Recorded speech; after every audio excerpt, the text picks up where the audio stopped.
Next up, Street Smarts for Phalanx. In this we need to kill 25 enemies standing, 25 crouching, and 25 prone. They're very easy to do.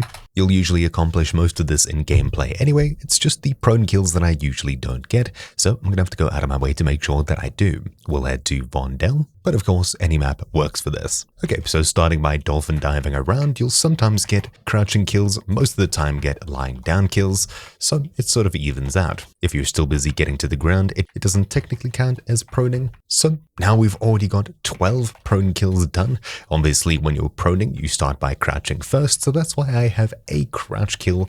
So I'd usually recommend starting down, as it puts you in a very vulnerable position having to stand up first, unless of course you're sniping. Now obviously getting the standing kills is the easiest, as you can do it while you're running around. It's just the crouching and oftentimes proning kills that you need to be aware of what you're doing. Sliding around is also pretty cool. Okay, so getting a few more proning kills to finish this off. Alright, so 21 out of 25 and 9 out of 25 should be quick enough to finish off. We go just one more prone kill, and then the rest are crouching. There we go, now to crouch, and quickly finish this off. 8 more kills, then we should be done. Alright, so unfortunately we weren't able to finish that off, but we'll try again. Obviously you don't need to do this all in one go, so that's a good thing about this mission. And there we go, Street Smarts is now complete, getting the last few crouching kills up here. So it's obviously a very simple mission, there's nothing really specific for it, just playing the game you should get this done, other than forcing yourself to crouch and prone once in a while. Anyways, that's about it for this quick guide, so thank you all for watching, my name's been Troubleshoot, and I'll see you all next time. Ciao!